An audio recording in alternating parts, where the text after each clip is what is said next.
Une armée étrange appelée Amalek. Le nom Amalek signifie la vallée. Mais une vallée, c'est encore un mot traduit une dépression, c'est-à-dire comme une perte, une dépression. Donc je préfère utiliser le mot Amalek pour traduire la dépression. Lorsque Amalek t'attaque, tu déprimes. Amalek peut rendre quelqu'un fou. Amalek fait des crises de larmes. La Bible dit, lorsque Jésus s'est retrouvé sur la montagne de Gethsémane, ses disciples étaient tellement tristes qu'ils ont dormi. La tristesse, la grande tristesse, ça c'est le travail de l'esprit Amalek. C'est-à-dire lorsqu'il t'attaque, tu perds tes moyens.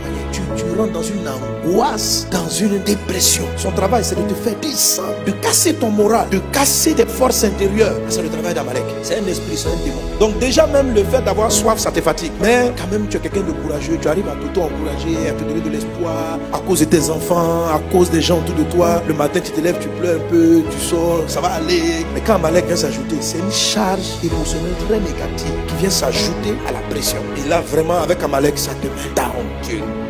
Tu as plat. Quand Amalek arrive, quelquefois on souhaite même la mort. Ta chair et tes émotions ont atteint un degré où tu peux même plus espérer. Alléluia. Amen. Ceux qui les dit d'Abraham, ils ont espéré contre toute espérance. En fait, ils étaient arrivés à ce point. C'est là où les gens comme Abraham ont failli faire des erreurs. C'est là où quelqu'un comme Joseph se trouve dans une prison. Il dit à quelqu'un, à l'échanson du roi, lorsque tu sortiras, dis au roi que je suis ici injustement. Fais-moi sortir. Le monsieur part et il oublie. 1 année, 2 années. C'est-à-dire, Joseph n'avait espoir. Parce que le titre avec lequel il est entré en prison, l'accusation, c'était un violeur.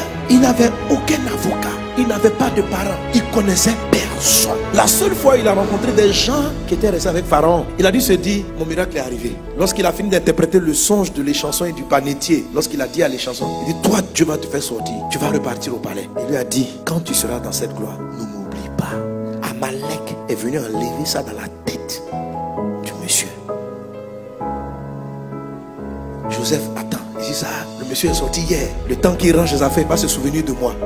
Rien. Premier jour, 2 jours, 3 jours, 1 an. La Bible dit, il s'est écoulé 2 ans. Donc il espérait. Il s'est dit, 1 semaine, bon, je vais tout le rang. Et moi, le monsieur, on ne veut pas taper à sa porte. 12 mois sont passés. Tout le monde dit, tu es un faux type. La seule personne qui pouvait dire, il y a un monsieur qu'on a mis en prison à tort. Je l'ai pratiqué. C'est un homme trop honnête. Il ne peut pas faire ce dont on l'accuse. Monsieur le pharaon, donnez un mot, on va le faire sortir. Il va repartir dans son village.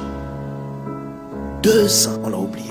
Donc, dans cette situation, c'est ce qu'on appelle la pression. En prison, Dieu va faire quelque chose. Mais Dieu permet ça, pas parce qu'il est contre toi. Parce que la force qu'on appelle Amalek, dans notre siècle, nous dans notre siècle, les puissances occultes en présence sont terribles.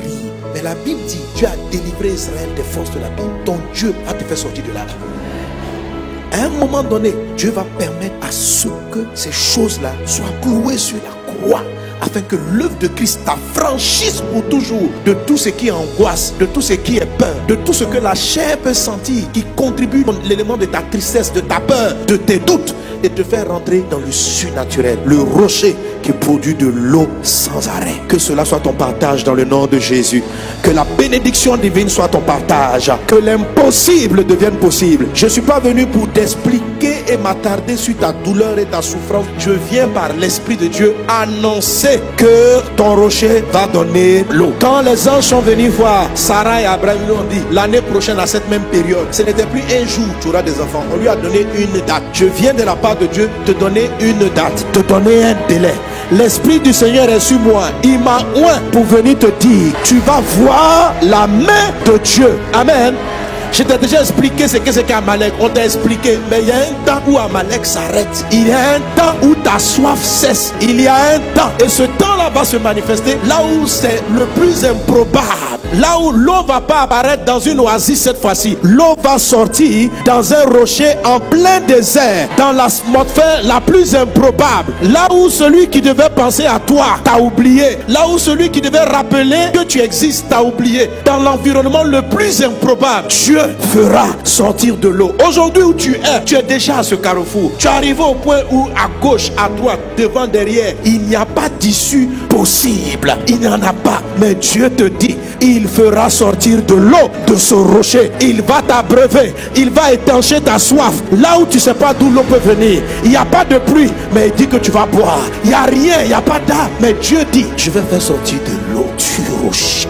et tu vas boire. Et ce rocher ne te quittera plus. La Bible dit, il a suivi Israël dans le désert. Que cela soit ton partage. Je relâche cette prophétie sur ta vie. Que dans les jours qui viennent, dans les 24 heures, les 48 heures, le miracle prenne place. Je relâche l'accomplissement. Des choses étranges vont se produire. L'atmosphère est en train de changer. Un temps d'espoir, un temps de changement. Je prophétise cela. Je l'annonce sur ta vie. Le retournement de Dieu. Dans cette situation la plus improbable, que ton rocher produise l'eau. Que le rocher produise l'eau. Je lève les yeux vers mon Dieu. C'est lui qui va me secourir. C'est lui qui va étancher ma soif. Ce n'est pas pasteur. Ce n'est pas un prophète. Mais mon Dieu. C'est lui seul. Il s'appelle Jésus. Il est mon rocher. C'est sur lui que je m'appuie. Je ne m'appuie pas sur des hommes. Je ne compte pas sur mon âge. Je ne compte pas sur mes relations. Il est ma seule source. Seigneur Jésus, c'est à tes eaux que je viens boire. Dans la détresse, je m'attends à toi. Je t'ai laissé quelquefois, mais je crois en toi. Certaines fois, j'ai douté, mais je m'attends à toi. D'autres fois, j'ai failli abandonner, mais je suis revenu. Parce que je t'appartiens. Je ne suis pas du monde. J'ai failli m'éloigner. Mais Jésus, tu sais qu'au fond de moi, je tiens à toi. Je m'attache à toi. Tu es le Christ, le Fils de Dieu. Et dans cette détresse, je sais que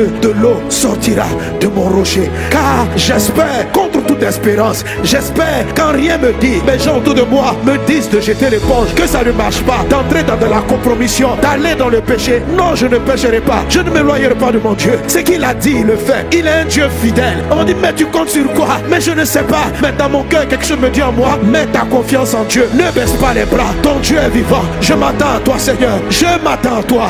Mes yeux sont sur toi. Mes yeux sont sur toi. Et je vais voir ta gloire. Et je vais voir ta gloire. Au nom de Jésus. Quelqu'un donne un bon.